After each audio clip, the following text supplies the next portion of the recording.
Makapagsara na nga lang ako, wala naman nabili. Makapagsara na nga lang, wala naman nabili. Ay, Mare. Ay, Mare. Oh, may napansin ka bang katawan ko dito? Katawan mo?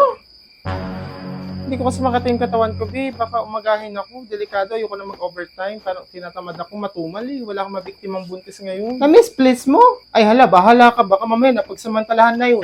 Nabuntis ka talaga. Ano ba naman yan? Hindi ko nakita naglakad dito yun. Wala ko bang benta dyan? Nakatawan, baka naman pwede. Kahit second hand lang. Ay, Mari, kung may tinda lang ako ditong katawan, binentahan na kita. Kaso wala. Sige na, magsasara na ako. Baka may lumbas yung mga aswang. Mahirap na. Ba yan?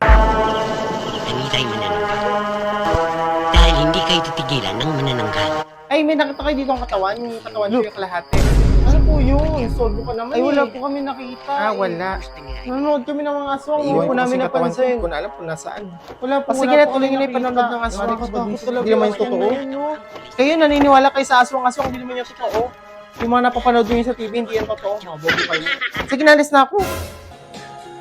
At kahit madalas na tayo, Ay, Mare, pagtapos mo ako naman ka, Mare.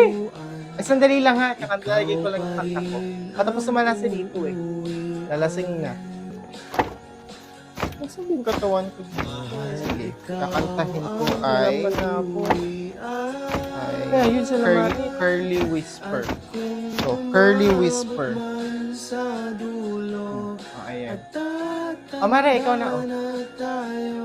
Ay, hindi na, Mare. Ako na. Pero ako na remote. Ito songbook. Ay, hindi na? Sige. Sandali lang. Ay, Mare. Grabe naman yan, Mare. May listahan ka pala. Para namang baka matapos sa 2026, kumakanta ka pa. Hindi pa ako nakakakanta.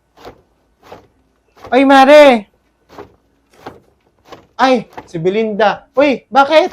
Ano ba yun? Tatanong lang sana ako kasi yung katawan ko hindi ko makita. Baka nakita ninyo dyan, naglakad. Ay, wala akong nakita. Wala kami napansin dito. Ay, hindi namin nakita dito ang duman yung katawan mo. Saan ba iniwan? Na-misplace ko kasi, Mari. Na-misplace mo, nakalaka na katawan mo. Na-misplace mo. Ano ba naman yan? Baka mamaya kasi abutan ako ng araw dito, diba? Hindi pa naman naka-sunblock. Hindi ako naka-sunscreen. Masusunog ako. Wala dito, Mari. Pasensya ka na. Kakanta lang kami, ha? Sige na, kumanta na muna tayo. Akin na yung mic. Nasaan yung mic? Kaya mo na yung Mari. Wala mo mag-interesa sa katawan mo. Di ba